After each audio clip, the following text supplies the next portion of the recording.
Grazie mille e benvenuti a tutti. Welcome everyone to this, what's going to be a very insightful conversation with two great friends. Yesterday we were joking that we should have this conversation on panel at a bar because after a few pints and wines, probably the conversation will be more insightful and definitely more creative. Maybe we had it in the past, maybe. No, I'm sure we had it many times. So thank you everyone for being here. Ronan Joyce, Director of Digital Innovation at Manchester United, and Roberto Monzani, the Director of the Intermedia House. Probably one of the best persons in the industry to talk about this topic, how to reach new fans and younger generations. And to set a little bit the scene, I want to start with mainly three topics that I want to put in front of the audience. The first one is the power of a sport.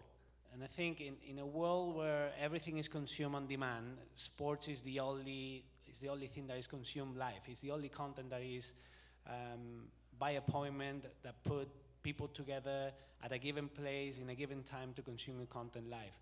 And younger generations are consuming it differently and in multiple ways outside of just the live experience. To illustrate that, I was looking yesterday at some data, and if you look at Gen Z and millennials, they state that 58% of Gen Z and millennials state that their favorite favorite sports content is live content. If you compare this to other age groups, 71% of the people say that live it's the most their favorite sport content. The second topic that I think it's important, the second trend we're seeing is that social media it's key. It has become a fundamental pillar of sports consumption, and actually 90% of Gen Z consume sports, consume highlights, players' content, live events in platforms like TikTok, YouTube, or Instagram. And also younger fans, the last topic is that younger fans are also seeking more interactions. They are more willing to engage with things like fantasy games, gaming, betting. And I think that's a very strong trend and a way to know better the audience and interact with them. So with no further delay, let's jump into the topic of the conversation. And how do you engage this younger generation? I'll lead the way. Let's start. Firstly, thank you. Pleasure to be here and to talk about a topic that's obviously incredibly relevant right now. At Manchester United, we do it in numerous ways. Engaging all fan bases, but in particular the next generation of fans is crucial. We do that through the fact we have a director of fan engagement and a team that focuses on the match-going fans. We have a industry-leading web, app, social team. My colleague Nick is actually speaking in another session later today, talking specifically about our strategies within social to reach and engage fans, and especially the younger demographic. And we do that through a compelling content mix, making sure that we're offering not just traditional football highlights, but access to the players, opportunities to go behind the scenes, the chance to see something that perhaps a broadcaster or the league can't necessarily show, because you're bringing people into the heart of the club and ultimately storytelling. And then we go further by utilizing new technologies that resonate with fans coming into the sport afresh. So a lot of the work that I focus on, it kind of relates to your trends. Web3, utilizing new technology and blockchain technology to offer something a little bit deeper. And then also gaming is a big passion of ours and a big focus as we try to, again, tying into your third trend, Kike, fans want to interact and they want to be part of the conversation. You mentioned some of the platforms on social.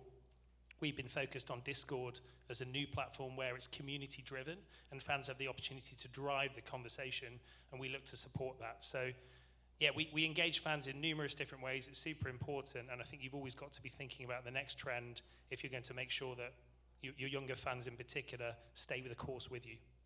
And how are you thinking about this at Inter, Roberto? We are trying to engage our fans in different ways on different platforms, trying to be meaningful with the different algorithms that are at the moment are running the platforms. As they are changing so fast, we try to be always relevant at the moment, because can you imagine, just think about X, in 6 months, 10 months, everything changed. It's not a political thing, it's just an algorithm thing. It's changing so fast. Also the way in which you interact with your fans, and the way in which they are interacting themselves. And so we, for sure, to create engagement, you always need to create relevant and positive engagement, and which is very important for a football club. And we always need to change a little bit the tone of voice. As we have like 24 platforms open, we try to do the best we can with different audiences. One of the next trends, I guess, is going to be how to engage Gen Alpha, which is the next generation coming up.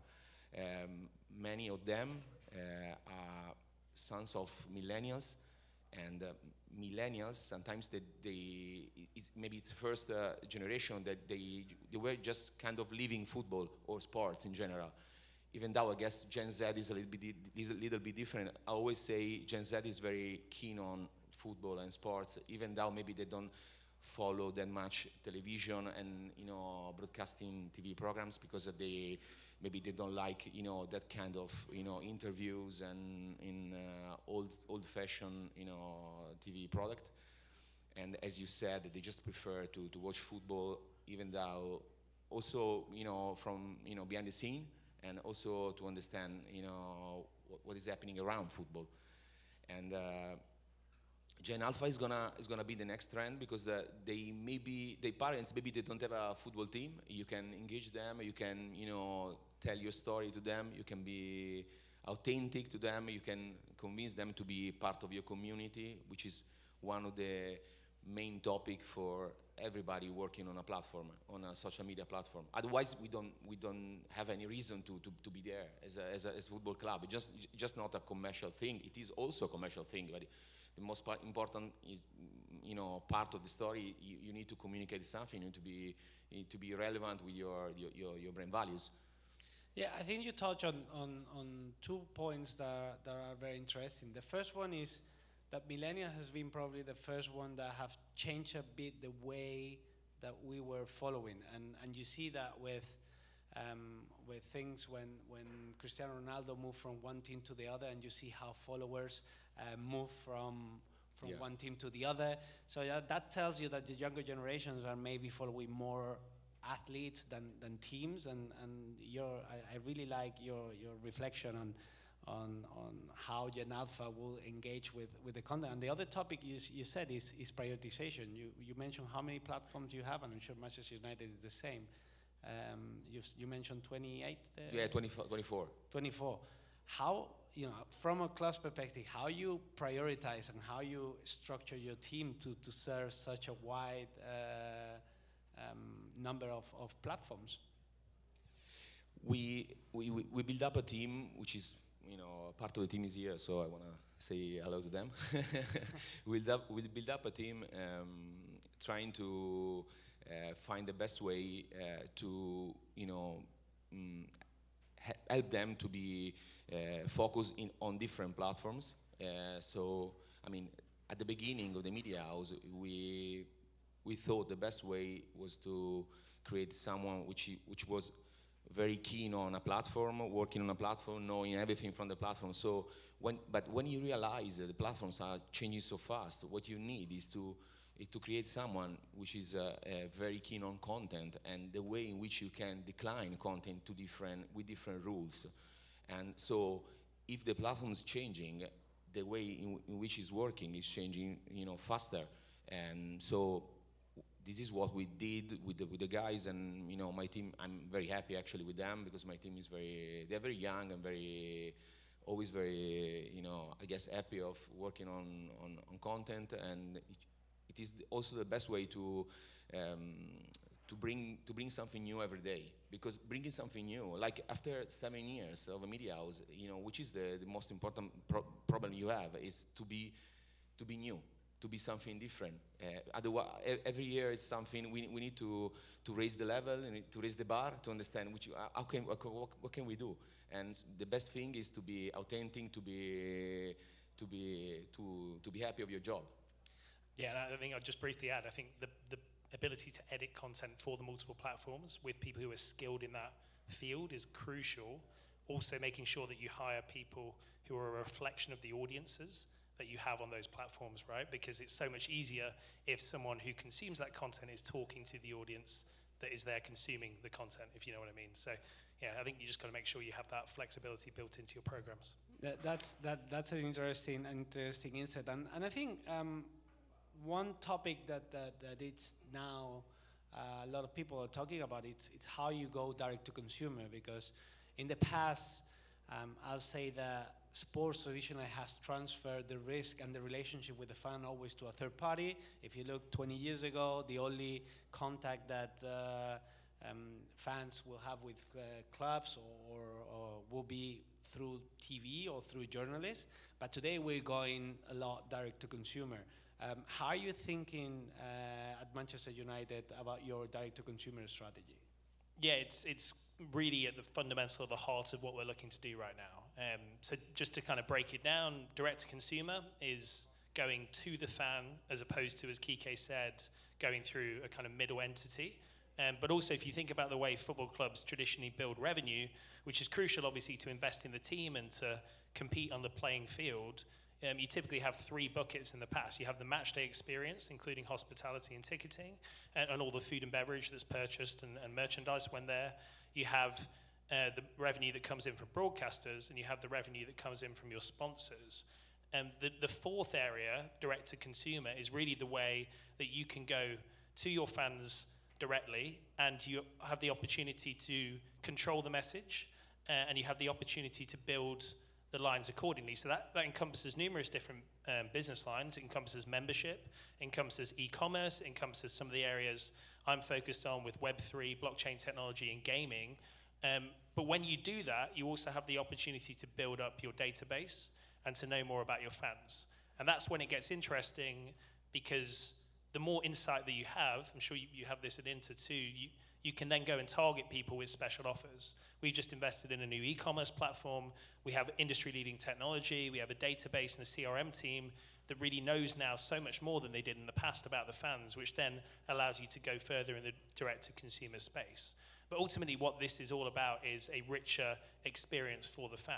If you deliver something that's compelling, be it benefits that are associated with a membership program or with a new game that you've built, then the fans have an incentive to engage, and ultimately that monetizes itself over time. So really, it still goes back to making sure that you have a compelling product and that the fans can find a way to interact with you, actually, as Roberto said, more authentically.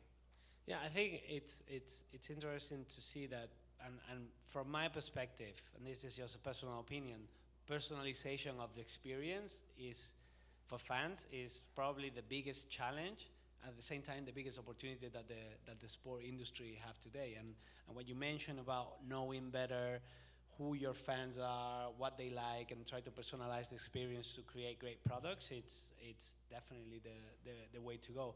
And in all this world and this work, Roberto, how important is the younger generation for your business goals? They are very important. As Ronan said, we need to include them into different programs of the club in order to know them better than what we did in the last 5 years. You know why? Because in the last 5 years, audiences are fragmenting a lot. Think about the TikTok feed. Until 3 years ago, it was just for like 10 years old people or 12 years old people. I remember when I met them for the first time, the name was not either TikTok, it was Musically, and they were like just lip syncing, and they create something always bigger year after year. And now on their feed, with for sure a powerful algorithm, there are so many contents that they can speak with different audiences. So what we can do now, we can understand from the platform who are our fans, and then bring them to our properties, and with different programs, like we are building up a loyalty program with the club. Maybe we can understand them better. Loyalty programs are very common in Premier League, but in Italy are not that common. So we wanted to be also, in terms of CRM, very meaningful for our fans. So we can, give them, the best they want. Like, for example, there is this idea in Italy. I mean, I heard it many times. Like, younger generation, they don't like football. I don't really think it's true, because from my CRM database, they are growing a lot in terms of people that wants to be part of the show. They want to be at the stadium. They want to be. So San Siro is always sold out. 10 years ago, we had a super team. Like, we won the treble. We were not sold out every match. So for sure, it's always, the world is changing, the pandemic, and everybody wants to be a part of a live event. But, there is also, the way in which you tell your story, the way in which you build up your community, the way in which you reward them, because you need to reward them. Otherwise, just asking them for them, like, for money for a ticket. But it's not. This is not the point. The point is build up a relationship which is meaningful and strong, and you can do that understanding everything from the platforms, and bring them to your own platform. And you mentioned also something that's very interesting about how you build the community, how you create the storytelling. How important is everything that happens outside football for your strategy? For your content strategy. Yeah. We always try to be culturally meaningful. We try to do something always very, for example, on transfer market, we try to work on movies. We try to work on pop culture. We did a lot of things with music and labels. And for example, last April we won our 20th title. It was very important for the club, and in Italy it's common known like the second star, because after 10 titles you have a star, so which was the second star. And we won it during a derby, which was the first time in the history of the two clubs, and for the fans was very, very, very important. But we decided to share this moment with WWF, because at the same time was the Earth Day. For them, it's the most important day in the year, marketing speaking, and we create this story about the numbers of the extinction, the numbers of the which are very important for the climate change, compare them to the numbers of the player, and we also raise money for many programs they have in the world. And we won an award in the Clio Sports in New York with this. This was very important because we share something which was very, very important for the fans and for the club, with something which is very far from us. But just to help people understand, values, culturally speaking, are very important for us. I think that helps you grow your funnel and grow the number of people you're reaching, because you're tapping into different interests. And I think, Ronan, I imagine this is very important for you. One of the goals of your content strategy, how you grow your funnels, what opportunity this bring, and also one of the key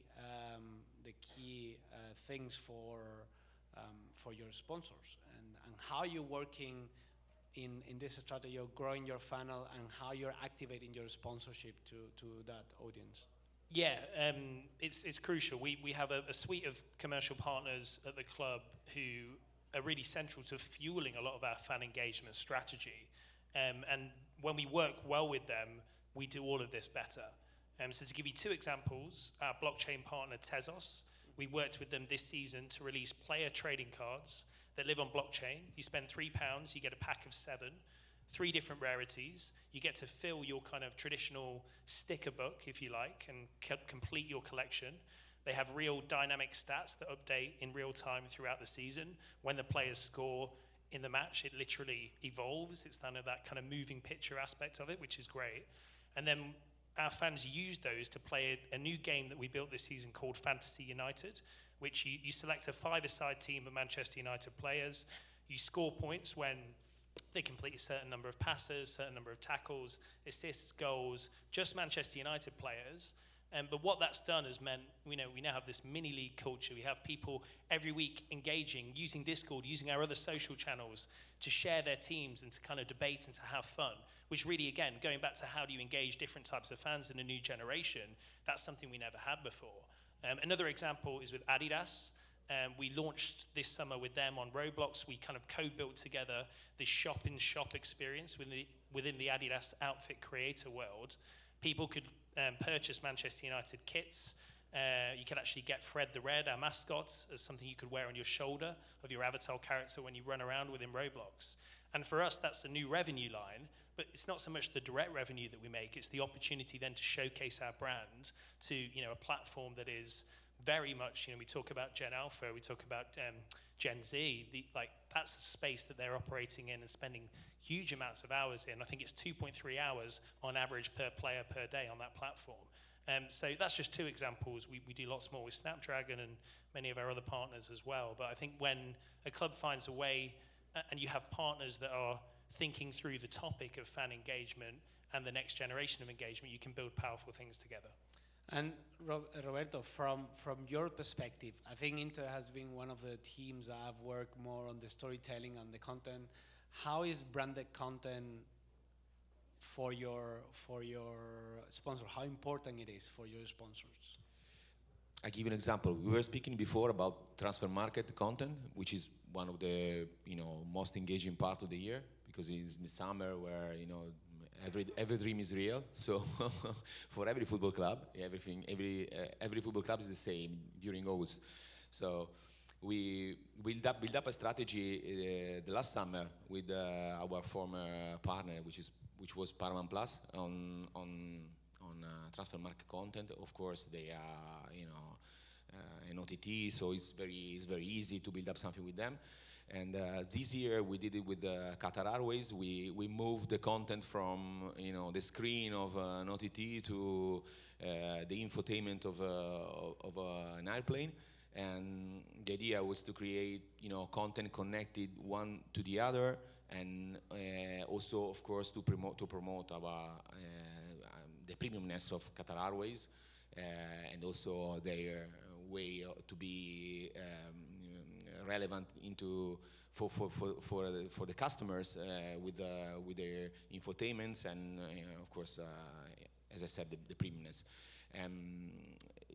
Can you imagine? We had like the triple of the engagement of the last year, but what happened is that the last year Inter changed 12 players. This year there were 6. So it means that we did a super job in terms of engagement, and it is something that is growing. It's a story. It's a story you have to.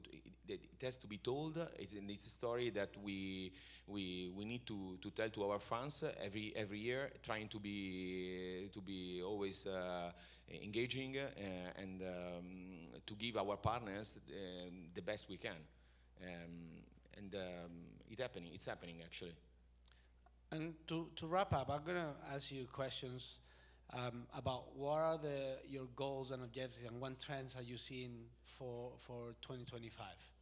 Where are you focusing? I think it's taking a lot of what we've just discussed to the next level. Interactivity with fans where they're part of the conversation. I mentioned the fantasy game that we have that kind of runs all season long. In a few weeks, we're going to launch a head-to-head feature, so you can kind of come on and play people one-on-one. So, we're kind of thinking all parts of the funnel, the big mass number, but then also trying to drive these individual little relationships. And then what I'd say is, actually Roberto touched upon it, a lot of this then comes down to, if you're someone who's interacting with us on Roblox, playing our fantasy game on a weekly basis, engaging with us on TikTok and Instagram, how do you reward people for that loyalty across multiple different platforms? And that's when I'm quite excited about the Web3 technology. because there's a way you can start to tie this together. But ultimately, I'd love our fans to be getting discounts on e-commerce. I'd be loving them to get opportunities for free food and beverage when they come to the stadium, all because of the online activity that they're showcasing on a regular basis. So moving into 2025, I think you'll start to see membership loyalty and this kind of idea of interactivity for the next generation of fans all coming together. And what about Inter? What are the focus for you and your team, Roberto, for this year? In terms of digital, as I said before, we are focusing to building up this kind of relation, like Ronan said, trying to reward people, also to connect with people, knowing them better than we did in the past. In terms of content, we are growing our idea of hero content, and also I can tell you, when Media House started, we were considered like a communication program, a communication team. And now we are considered much more a marketing team. We are considered like I spend the most part of my time with my colleagues from the sales team, like with prospect, telling the stories, what we're going to do, and every time I feel like something is happening, we are changing a little bit our influence into the club. From communication to commercial, and I guess it was a part of the story at the beginning. You build up something and then you monetize it. So we were asking like 5 years ago, where can we monetize content? Now we are monetizing. This is the idea. Yeah. I think after hearing you and all your reflections on the industry, I think there are three key takeaways for me that I take from this conversation. And I think that it's important to sum them up before finishing. The first one is content and storytelling, and tap into different audiences, grow your marketing funnel, try to be relevant and not just relevant on the pitch, but also culturally. The second thing is create experiences that allows fans to interact with you, and through those experiences understand better what they like, how they consume, how loyal they are, and then use data to really engage your audience in a meaningful way, understanding really what they want. So I think for me those are the key takeaways from this conversation. Gentlemen, thank you very much. It was a pleasure, and I hope the audience enjoyed. Thank you. Thank you very much. Thank you, guys. Thank you. Thank you so much. Grazie Kike anche per il timing perfetto.